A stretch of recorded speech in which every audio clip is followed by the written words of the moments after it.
especially in tongue. No one couldn't walk alone. Tongue was like a battlefield. Welcome back to the Now Morning Show. Of course, it's Monday, which means the TTPS joins us. Inspector Michelle Lewis is in studio to continue our conversation from last week as we speak about the ongoing celebrations as the school term, university term comes to an end, risk, safety tips, and a little bit of more school conversation this morning. Good morning. Good morning to both of you. Good morning, Trinidad and Tobago. Always a pleasure to be with both of you. It's a pleasure to have you with us on the show. Now, of course, we are going to eventually be touching on criminal liability for school violence. It's been a hot topic. But before we get into that, let's continue where we left off last week, post-exams. Yes, so last week we started to talk about young people in relation to safe driving and ensuring that vehicle is safe and that kind of thing, and where they are maybe tired to ensure that the parent or guardian give them that support. And then we segue into young people partying and relaxing and socializing after exam, and being safe and responsible, not just for yourself but also for your peers when you go, to make sure that, you know, their drink doesn't contain anything that it's not supposed to have, that will have them incoherent, but that they're able to be responsible and reach home safely, having enjoyed whatever event that they're looking at. So we looked at the youths from different perspectives, and this morning we're going to look at the young people again, but we're looking at the aspect in relation to violent crimes and you know, activities that may cause a child to become a suspect in a matter in the first instance, and perhaps a witness or a victim in another case, right? So we looked at young people and we're keeping the topic there. Now, in law, in Trinidad and Tobago, a young person or a child is considered anybody under the age of 18. But we are seeing in Trinidad and Tobago that a lot of persons under the age of 18 are engaged in activities that are criminal by nature.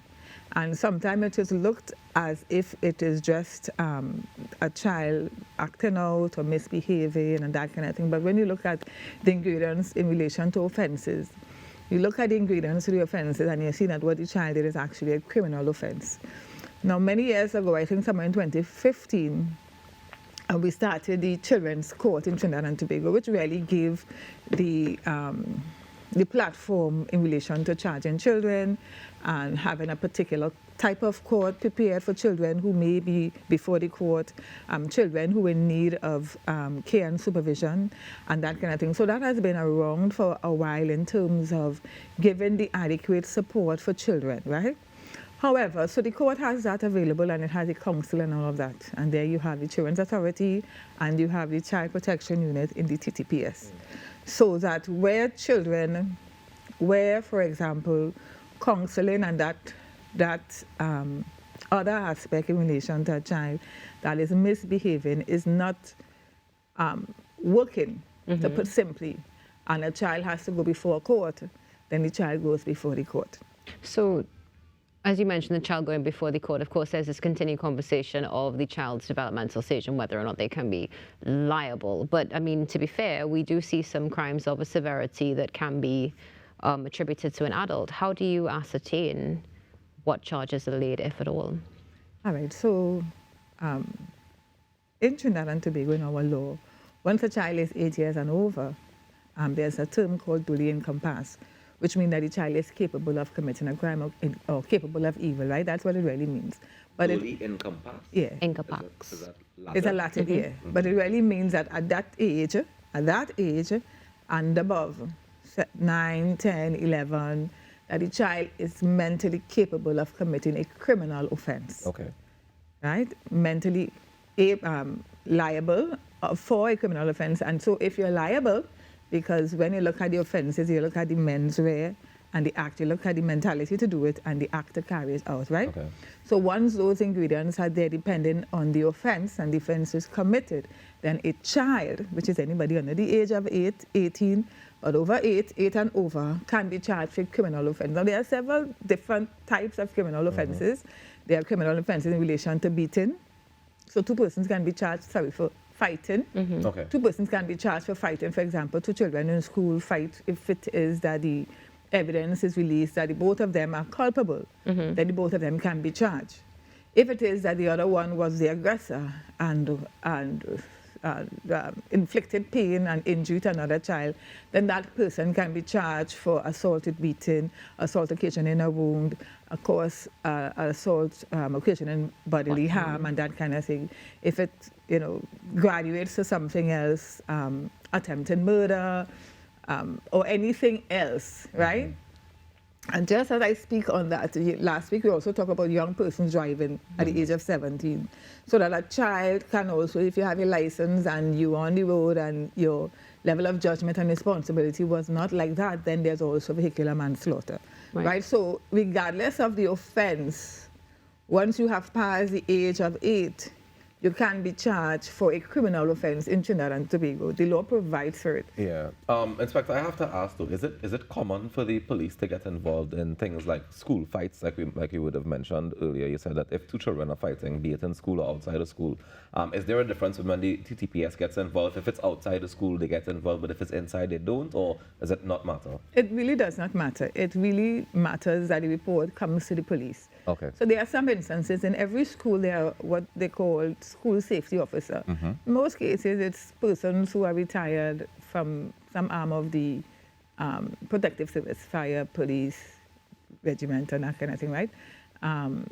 So that the school, depending on the incident, the school may treat it internal. But even though the school may look at it, depending on what is the actual event, activity that took place, right? The school may look at it a particular way, and the school may advise the parent or the guardian of the child to go and make a report at the police station. In some cases, the principal themselves will call in the police in the district or the community policing officer, whichever, same police can always charge that this situation just happened, we need you to come in and intervene, right? There are levels of intervention. There's a level of intervention that will just be verbal intervention, where the counseling aspect will take place and that kind of thing, and probably refer them to a police street club and that kind of thing, right? Is that where the community police get involved? Yeah, okay. Community police. And if it is further that a criminal charge where the child went to seek medical attention, serious injuries and that kind of thing, then the parent has the right to seek for a charge to be laid against another child, right? And that is fine, because when the parent hears the story of their child and they're minor and they have the opinion that this child was malicious, vindictive, was evil in doing what they did, then the option is available that this child goes before the court. And so, because it is really a hard thing as a parent, right? To know that your child didn't do anything wrong and this child keeps pouncing on your child till it reached a point where the school, and I'm just speaking from experiences that we would have heard, right? That this is happening and, this continues happening till it reached to the point where this child gets seriously injured. Right? As a parent, it is, and sometimes those injuries are lifelong injuries that affect the child for the rest of their lives. And so you must have some level of recourse through the court of law that you can take on behalf of your child. So it's the parent who is making the report on behalf of the child, the parent or the guardian, and the child will give the statement. The police will get the medical, interview the matter, and to court the matter will go once the evidence are there. And I just wanted to find out if there's a difference in the process or the procedure or the undertaking of it all. If it is, for example, it's not a situation where there was a fight. It's not a situation like that. But let me say somebody was being bullied or teased for however long, and they finally react. And in their reaction, there's, of course, violence and a negative outcome based on their reaction. That situation, would it be that the person who reacted would have to plead their case in the court and say, well, I was terrorized for X amount of time by this person before I reacted? So it may or may not, in a case like that, it may or may not reach to the court. Okay. Because they would have an investigator. And through the investigator should be interview persons, as many persons as they can, to be able to get a comprehensive idea of what actually took place and what would have been the genesis of it, right? Okay. And so that it might be self-defense, it might be another reason why, and so a child may not necessarily be charged for a criminal offense in that case. Okay. Now you have to also appreciate that when the systems were created in 2015, 2016, the Children's Court was created, and then in police stations there were also the word is not detention, but specific stations that hold children. Right. Right? Particular cells that were created, suites that were created for children, right? So that they are not mixed or held in the same. In a long time it used to be that it used to be one cell. Yeah, one cell they throw everybody in. No. It was never like that. It used to be, so the whole station, like we say, it has 4 cells, and one was just for children. But they changed it so that that station in particular, that entire cell block, to put in ordinary words, became a children's suite for the holding of children until they go before the court, right? It's a suite of cells? Yes. No. Yeah, so it changed so that they are not mentally traumatized in relation to how a cell is. Although, personally speaking, I think that works well for a child. It keeps them out of trouble, really, because I have had in the past, carry a child by one of them, nice looking station, and say, if you don't behave yourself, this is what would happen to you. And one of the prisoners inside there will talk to the child too and tell them, don't come in here, and the child changes. It has some benefits. It's just a law change. Inspector, I want to go back to something that Rokas would have just mentioned when it comes specifically to the bullying and going into the realm of self-defense. Let's go through the process of many times we do see that children do come and they say, okay, they're being bullied. It's something that is either brushed under the carpet or it's not necessarily dealt with as it should. What is going to sit down as admissible evidence when it comes to proving that a child was bullied, especially in a case, for example, where there's a self-defense reaction, God forbid, there's some sort of grievous bodily harm that takes place? What can a parent provide to the court or to whoever, whatever situation you're in, to say, well, this is what took place? All right, so it's important that the parent or the guardian or those with the responsibility for a child has that relationship, because there are some children who may not say anything. They may be constantly being bullied and have not said anything, so that the parent was not aware, or the guardian or whoever has responsibility for the child isn't aware, the teacher isn't aware, so that there is not those substantive cases or situations that would say, well, this was happening, and as a result of this, the child reacted. Now, really and truly, an intervention ought to take place in terms of counseling and mediation within the school, because schools have social workers, right, that the situation shouldn't reach, but it does at times, right? And so you're supposed to have that kind of support mechanism within the school, and then you also have it through, well, you have it outside as well. In Ministry of Community, they also have it for families, like if the child going through whatever at home, they can, they have that, and then through the TTPS, we also have it. So it is available, but it needs to be pursued. So that if it is that child is saying to their parent or guardian that I'm being bullied, the parent's supposed to come in, let the teacher know that, listen, my child is saying this, and I'll do something about it. The school ought to do something about it, right? It's really supposed to do something, because that's supposed to be a safe environment for which a child is supposed to have the ability to learn free without that level of stress, right? So that should take place. And if it is that those mechanisms flow the way it ought to, then we really wouldn't have that reaction from the child where the child now has to lash out.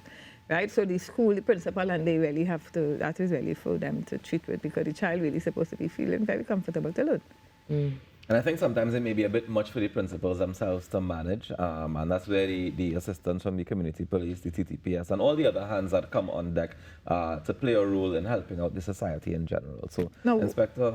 One of the things that we are seeing that is happening with fights and that kind of thing in school, right, is that you're seeing some children promoting the fights. Of course. Antagonizing a situation, causing a child that probably was bullied to fight, and then recording those incidents, and then those incidents reach on social media. That is something that the TTPS is also totally against, in terms of that promoting that type of activity as being something that is a good one. And so anything that will prevent those kind of activities from taking place, the TTPS certainly supports, because it doesn't do well for the children in their future, because these things on social media remain for quite a while. Forever and ever. Right? It remains for forever and ever. So we just want to remind parents that you do have a strong responsibility in the development of your child. It is not that you make the child and then make the mind. you have a responsibility to mold that child, that mind. child comes up to be a good product, and that the child is a good friend to their peers in school. And a good member of the society. Thank you so Indeed. much for joining us this morning, Inspector. Enjoy the rest of your day. We'll see you again next week. Thank you so much. Likewise. All right, ladies and gentlemen, we take a quick break and we come back with more. When we come back, we have your birthday shouts and some special birthdays today, so stay tuned. No one couldn't walk alone. Tongue was like a battle zone. But nowadays and so I and all chuck to